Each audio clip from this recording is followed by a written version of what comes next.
Today we will study about the nomenclature of cycloalkane. To name a cycloalkane, prefix name of the corresponding open chain alkane with cyclo and name each substituent on the ring. आज हम cycloalkane के नामकरण के बारे में पढ़ेंगे. Cycloalkane में नाम देने के लिए हमें प्रीफिक्स साइक्लो लगाना है. ओपन चेन एल्केन की तरह ही रूट वर्ड के पहले साइक्लो. रूट वर्ड कैसे दिया था? Total number of carbon chain को जोड़ के रूट वर्ड दिया जाता है. जैसे मान लीजिए 3 कार्बन की रिंग है तो हम प्रॉप रूट वर्ड बोलते हैं. उससे पहले यहाँ पे साइक्लो लग जाएगा तो साइक्लो प्रॉप, और अगर सभी सिंगल बॉन्ड होते हैं तो सफिक्स लगता है एन. साइक्लो एल्केन में क्योंकि एल्केन है, सैचुरेटेड रिंग होगी तो उसमें भी एन आएगा. इस तरह से साइक्लोप्रोपेन. 4 कार्बन की अगर रिंग है तो साइक्लोब्यूटेन, इसी तरह से. And the name her substituent का, जो सब्स्टिट्यूएंट लगे होंगे प्रतिस्थापी समूह, उनका रिंग पे जिस पोजीशन पे वो लगे हैं, अगर एक ही सब्स्टिट्यूएंट है तो कोई नंबर देने की आवश्यकता नहीं, वही 1 नंबर पे है. जैसे मान लीजिए साइक्लोप्रोपेन की रिंग है और एक मिथाइल ग्रुप कहीं भी लगा हुआ है तो हम बोलेंगे मिथाइल साइक्लोप्रोपेन. उसमें किसी प्रकार के नंबर की आवश्यकता नहीं है. If there is only one substituent on the ring, there is no need to give it a location number. When there is only one substituent, we do not require any location number. It is always counted as 1. If there are 2 substituents, then number the ring beginning with the substituent of lower alphabetical order. यदि एक से ज़्यादा प्रतिस्थापी समूह cyclic ring पर हैं तो उन्हें उस तरह से नंबर दीजिए जिससे कि सब्स्टिट्यूएंट्स को कम नंबर मिल जाए. और जब हम नाम लिखेंगे तो अल्फ़ाबेटिक ऑर्डर में जो पहले आता है उसका नाम पहले लिखना है, और जो अल्फ़ाबेटिक ऑर्डर में बाद में आता है उसका नाम बाद में लिखना है. यहाँ आप देख रहे हैं 2 एग्ज़ाम्पल. इसमें एक में आइसो प्रोपाइल ग्रुप साइक्लोपेंटेन पे लगा हुआ है. 5 मेंबर की रिंग है तो पेंट रूट वर्ड हुआ. रिंग होने के कारण साइक्लो प्रीफिक्स में आया तो साइक्लोपेंटेन में जो सब्स्टिट्यूएंट लगा है वो आइसोप्रोपाइल है तो नाम हो गया आइसोप्रोपाइल साइक्लोपेंटेन. इसी तरह से दूसरी साइक्लोहेक्सेन की रिंग है जहाँ पे 1 और 4 पोजीशन पे 2 सब्स्टिट्यूएंट लगे हुए हैं. 1 पोजीशन पे तो टर्शरी ब्यूटाइल और 4 पोजीशन पे मिथाइल. हमने ये नंबरिंग किस तरह से सेलेक्ट करी, ये हम ब्यूटाइल का बी देखते हुए और मिथाइल का एम देखते हुए अल्फ़ाबेटिक ऑर्डर में लिखते टाइम 1 पोजीशन पे टर्शरी ब्यूटाइल लिखा, इसमें बी को देखा गया है, एंड 4 पोजीशन पे मिथाइल का एम देखते हुए उसे बाद में लिखा है, और 1 टर्शरी ब्यूटाइल 4 मिथाइल साइक्लोहेक्सेन. इस तरह से ये रिंग कंपाउंड का नाम हुआ. अब देखते हैं फिज़िकल प्रॉपर्टीज़ ऑफ एल्केन. जैसा कि बताया था एल्केन को पैराफिन्स कहा जाता है. इनकी बहुत कम क्रियाशीलता होती है. Para means less, affinis means affinity. कम क्रियाशीलता इसलिए है क्योंकि इनमें सभी बंध सिग्मा बंध हैं, प्रबल बंध हैं.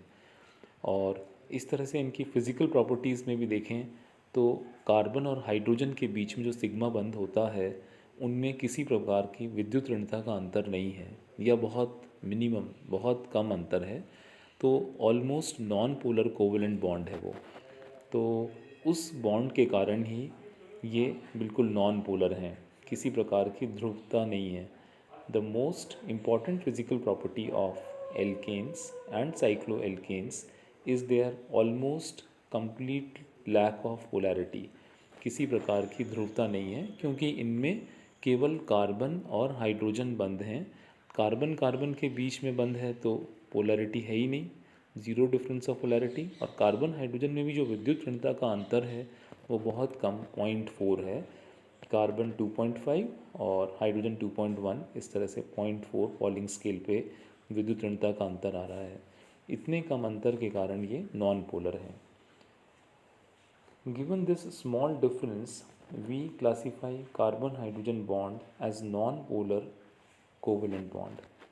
इस इतने कम अंतर के कारण कार्बन हाइड्रोजन बंध को अध्रुवीय सहसंयोजक बंध कहा जाता है।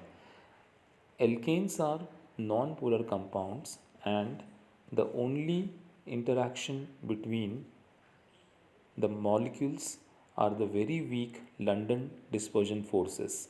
अब क्योंकि किसी प्रकार की ध्रुवता नहीं है तो एक अणु और दूसरे अणु के बीच में दुर्बल लंदन आकर्षण बल होंगे। यह वैंडरवाल बंध का ही प्रकार है और ये सबसे दुर्बल वाला है। इस तरह से अध्रुवीय अणुओं के बीच दुर्बल लंदन आकर्षण बल पाए जाते हैं। Melting and boiling point of alkanes. Boiling point of alkanes are lower than those of almost any other type of compound of the same molecular weight।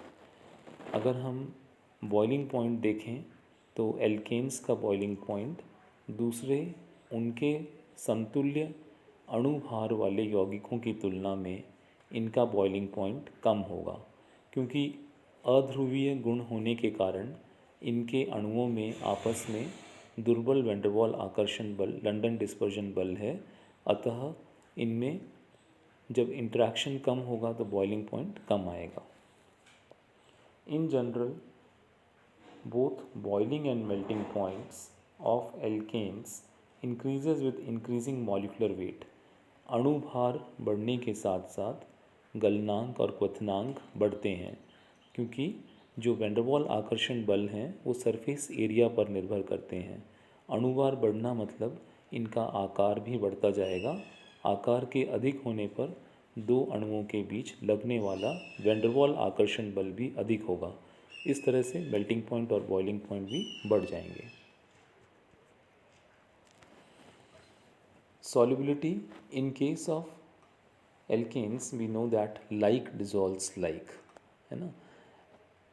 ये हम जानते हैं लाइक डिजॉल्व्स लाइक के हिसाब से एल्केन क्योंकि नॉन पोलर हैं तो नॉन पोलर सॉल्वेंट में घुल जाएंगे और पानी में नहीं घुल पाएंगे। पानी एक पोलर सॉल्वेंट है तो एल्केन पानी में नहीं घुलेंगे। Alkanes are not soluble in water, they are unable to form hydrogen bond with water. पानी में एल्केन नहीं घुलते हैं क्योंकि वो जल के साथ हाइड्रोजन बंध नहीं बना सकते। हाइड्रोजन बंध बनाने के लिए आवश्यक शर्त है कि विद्युत ऋणी परमाणु पर H होना चाहिए, तभी वो जल के O के साथ हाइड्रोजन बंध बना पाएगा, या विद्युत ऋणी परमाणु होगा तो वाटर का H विद्युत ऋणी परमाणु के साथ हाइड्रोजन बंध बना पाता। लेकिन यहाँ एल्केन वाटर के साथ किसी प्रकार का हाइड्रोजन बंध नहीं बना सकते, अतः वह पानी में नहीं घुलते। Alkanes are soluble in each other, वे आपस में एक दूसरे में घुल सकते हैं क्योंकि लाइक डिजॉल्व्स लाइक, दोनों ही अगर नॉन पोलर चीज़ें होंगी तो नॉन पोलर सब्सटेंस में घुल सकता है। Alkanes are also soluble in other non polar organic compounds such as toluene and diethyl ether. दूसरे नॉन पोलर ऑर्गेनिक कंपाउंड्स में भी एल्केन घुल जाते हैं, जैसे टॉल्यूइन नॉन पोलर है उसमें एल्केन घुल पाएंगे, डाइथाइल ईथर नॉन पोलर है उसमें भी एल्केन घुल पाएंगे। Density, the average density of the liquid alkanes is about 0.7 gram per ml, और इनकी एवरेज डेंसिटी जो है औसत घनत्व 0.7 ग्राम पर ml है, that is higher than molecular weight alkanes is about 0.8 gram per ml, और हायर एल्केन के लिए ये डेंसिटी थोड़ी सी ज़्यादा हो जाएगी 0.8 ग्राम पर ml। फिर भी आप देख रहे हैं वाटर से ये डेंसिटी 1 ग्राम पर ml होती है वाटर की, तो उससे कम है। A liquid at all liquid and solid alkanes are less dense than water and because they are insoluble, और इसी तरह से डेंसिटी जल से कम रहेगी और उसमें अघुलनशील है। तो इस तरह से एल्केन नॉन पोलर और जल में अघुलनशील है।